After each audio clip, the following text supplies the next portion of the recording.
ആർഷോയ്ക്ക് അഭിപ്രായം പറയാം. കാരണം അഡ്വക്കേറ്റ് മുഹമ്മദ് ഷായുടെ പ്രതികരണത്തിൽ അതിൽ രാഷ്ട്രീയം കൂടി ഉണ്ടായിരുന്നു. ആ രാഷ്ട്രീയത്തിന് കൂടിയുള്ള മറുപടി നിങ്ങൾക്ക് ഇപ്പോൾ കിട്ടിയിരിക്കുന്ന ഒരു സുവർണാവസരം എന്ന രൂപത്തിൽ നിങ്ങൾ ഇത് ഉപയോഗപ്പെടുത്തുന്നു എന്നുള്ള കാര്യം കൂടിയുണ്ട് ആ പറഞ്ഞതിൽ. സ്മൃതി, ഇതിനകത്ത് അദ്ദേഹം പറഞ്ഞതുമായി ബന്ധപ്പെട്ട് നമ്മൾ ഈ കഴിഞ്ഞ 2 പരാതി മുന്നോട്ട് വെക്കപ്പെട്ടതിന് ശേഷം നടന്നിട്ടുള്ള കേരളത്തിലെ വിവിധ മാധ്യമങ്ങളിൽ ഉണ്ടായിട്ടുള്ള ചർച്ചകൾ, ആ ചർച്ചകളുടെ സ്വഭാവത്തിൽ ഈ പറഞ്ഞ മുഹമ്മദ് ഷാ സൂചിപ്പിച്ചത് പോലെയുള്ള സ്വഭാവത്തിലേക്ക് ചർച്ചകൾ ഏതെങ്കിലും ചാനലുകൾക്കകത്ത് വഴിമാറി പോയിട്ടുണ്ടെങ്കിൽ അത് നേരത്തെ സൂചിപ്പിച്ച ഈ പെർവേർട്ടിന് കുടപിടിച്ചു കൊടുത്തുകൊണ്ടിരിക്കുന്ന രാഹുൽ ഈശ്വർ പങ്കെടുത്തിട്ടുള്ള ചർച്ചകളാണ്. അദ്ദേഹം ബോധപൂർവം ആ നിലയിലേക്ക് ആ സംവാദങ്ങളെ മാറ്റുന്നതിന് വേണ്ടി ഇടപെടൽ നടത്തിയിട്ടുണ്ട് എന്നുള്ളത് പൊതുസമൂഹത്തിനാകെ ബോധ്യമുള്ള കാര്യമാണ്.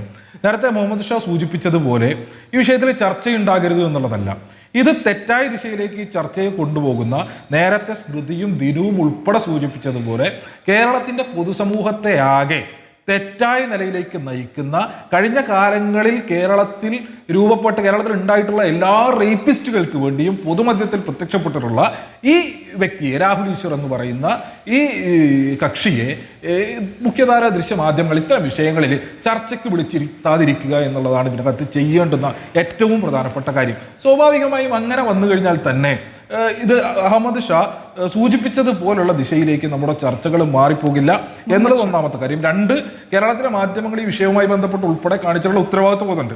ആ ഉത്തരവാദിത്വത്തെ അല്ലെങ്കിൽ കാണിച്ചിട്ടുള്ള ആത്മാർത്ഥത ചോദ്യം ചെയ്യപ്പെടും.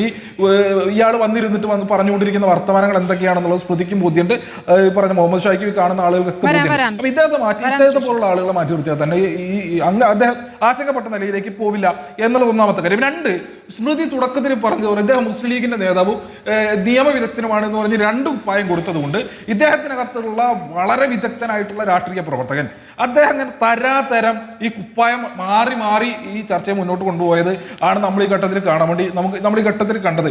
അദ്ദേഹം വന്നിട്ട് മറ്റു വിഷയങ്ങളിൽ നിന്നും ചർച്ച വ്യതിചലിക്കും. ഏതൊരു വിഷയം ചർച്ച ചെയ്യുന്നതിനകത്തും ഈ പറഞ്ഞ പോലെ കേരളത്തിലെ ഇടതുപക്ഷത്തിന് ഒരു ഭയവുമില്ല. കേരളത്തിലെ മാധ്യമങ്ങൾ ഈ പറഞ്ഞ പോലെ ഇടതുപക്ഷത്തിന്റെ അല്ലെങ്കിൽ AK സെന്ററിന് കുറിപ്പിട്ടില്ല, കുറിപ്പിനനുസരിച്ച് വൈകുന്നേരത്തെ ചർച്ച തീരുമാനിക്കുന്ന മാധ്യമ സ്ഥാപനങ്ങളല്ല എന്ന് മുഹമ്മദ് ഷായ്ക്ക് വ്യക്തത ഉണ്ടാകും. ഇനി അതിനുമപ്പുറത്തേക്ക് അദ്ദേഹം എന്തോ മഹത്തായ കാര്യം ചെയ്ത രാഷ്ട്രീയ പ്രസ്ഥാനത്തിന്റെ മുന്നണിയിലെ വക്താവായിട്ടാണോ വന്നിരിക്കുന്നത്? അങ്ങ് പറഞ്ഞത് കേട്ടാൽ തോന്നും ഈ കൊള്ളരുതായ്മകൾ മുഴുവൻ കേരളത്തിൽ ഇടതുപക്ഷം ആവശ്യപ്പെട്ടതിന്റെ ഭാഗമായിട്ട് രാഹുൽ മാങ്കൂട്ടം ചെയ്തതാണെന്ന്.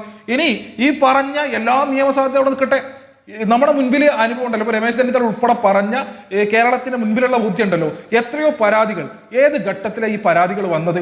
ഈ പരാതികൾ ഉത്തരവാദിത്തപ്പെട്ട രാഷ്ട്രീയ പ്രസ്ഥാനത്തിന്റെ മുൻപിലേക്ക്, കോൺഗ്രസിന്റെ മുൻപിലേക്ക് വരുന്നത് 1 കൊല്ലത്തിന് മുൻപാണ്. അതായത് രാഹുൽ മാങ്കൂട്ടം പാലക്കാട് ഉപതെരഞ്ഞെടുപ്പിൽ സ്ഥാനാർത്ഥിയാവുന്നതിന് മുൻപേ കേരളത്തിലെ കോൺഗ്രസിന്റെ നേതൃത്വത്തിന് മുൻപിലേക്ക് വിവിധ പരാതികൾ വന്നിട്ടുണ്ട്. ഇവരെന്താ ചെയ്തത്? ഇവര് ചെയ്തത് മാറ്റി നിർത്തിയില്ല, നടപടിയെടുത്തില്ല, ഒന്നുമല്ല. വീണ്ടും അടുത്ത ബൈ-ഇലക്ഷൻ വന്നപ്പോൾ ഇയാൾക്ക് സീറ്റ് കൊടുക്കരുത്, അതിനുശേഷം ഇങ്ങോട്ട് ആവർത്തിച്ച് പ്രൊട്ടക്ട് ചെയ്തത്. ഈ ഘട്ടത്തിലും പ്രൊട്ടക്ട് ചെയ്തുകൊണ്ടിരിക്കുകയാണ് കേരളത്തിനകത്തുള്ള വലിയൊരു ശതമാനം വരുന്ന കോൺഗ്രസിന്റെ നേതൃത്വം എന്നുള്ളതാണ് ഇതിനകത്തുള്ള ആക്ഷേപം. ആ ആക്ഷേപത്തിന് മറുപടി പറയാൻ വേണ്ടി കഴിഞ്ഞോ? ഇനി ഈ വലിയ വായിൽ പറഞ്ഞ മുഹമ്മദ് ഷായുടെ ഇപ്പൊ ഇദ്ദേഹത്തെ നടപടിയെടുത്തല്ലോ ഏറ്റവും ഒടുവിൽ. ഏത് ഘട്ടത്തിലാണ് നടപടിയെടുത്തത്? ഈ മാധ്യമങ്ങളിൽ ഉൾപ്പെടെ ശബ്ദ ശകലങ്ങളും സ്ക്രീൻഷോട്ടുകളും പുറത്തേക്ക് വന്ന ഘട്ടത്തിലാണ്.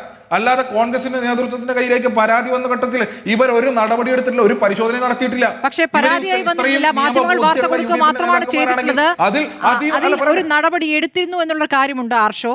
പക്ഷേ പല കാര്യങ്ങളിലും നിങ്ങൾ അതല്ല വിഷയമെങ്കിലും അല്ല സ്മൃതി, അതിലുണ്ട് പ്രശ്നം സ്മൃതി. കാരണം ഇതിൽ ഗൗരവ സ്വഭാവത്തിലുള്ള പല പരാതികളും കോൺഗ്രസിന്റെ നേതൃത്വത്തിന്റെ മുൻപിലേക്ക് എത്തിയ സമയത്ത് അവർ ആ പരാതി മറച്ചു വെച്ച് ഇദ്ദേഹത്തെ വീണ്ടും മത്സരിപ്പിക്കുകയൊക്കെ ചെയ്തിട്ടുള്ളത്. ഇവര് നടപടി എടുത്തു എന്ന് പറയുന്നത് ഏത് ഘട്ടത്തിലാണ്? ഈ പറഞ്ഞ വിഷയങ്ങൾ മാധ്യമങ്ങളിലൂടെ പുറത്തേക്ക് വന്ന ഘട്ടത്തിൽ. ഇനി അതുമായിക്കൊള്ളട്ടെ, ഈ വലിയ വായിൽ പറഞ്ഞ മുഹമ്മദ് ഷായുടെ പാർട്ടി ഉണ്ടല്ലോ, ഇവർ നടപടി എടുത്തു കഴിഞ്ഞിട്ട്, നടപടി എടുത്തതിന് ശേഷം ഈ പറഞ്ഞയാള് കുറച്ചധികം കാലം വീട്ടിൽ ഒളിച്ചിരുന്നു, മാധ്യമങ്ങളോട് പ്രതികരിക്കാത്ത സ്ഥിതിയായി, പൊതുസമൂഹമാകെ ഇദ്ദേഹത്തെ മാറ്റി നിർത്തണം എന്ന് പറഞ്ഞ ഘട്ടത്തിൽ അകറ്റി നിർത്തേണ്ടുന്ന ഒരു സൈക്കോപാത്താണ് എന്ന് പറഞ്ഞ ഘട്ടത്തിൽ ഇദ്ദേഹത്തിന് വേണ്ടി വേദി ഒരുക്കി കൊടുത്ത രാഷ്ട്രീയ പ്രസ്ഥാനം ഏതാ? ആ രാഷ്ട്രീയ പ്രസ്ഥാനം ചോദിച്ചു കഴിഞ്ഞാൽ മുഹമ്മദ് ഷാ പറയും, അയ്യോ ഞാൻ നിയമവിദഗ്ധനാണെന്നേ പറയും. ഈ മുഹമ്മദ് ഷാ ഇത്ര ഉത്തരവാദിത്ത ബോധമുള്ള ഈ പറഞ്ഞ വലിയ വർത്തമാനം പറഞ്ഞ മുഹമ്മദ് ഷായുടെ രാഷ്ട്രീയ പ്രസ്ഥാനമാണ്.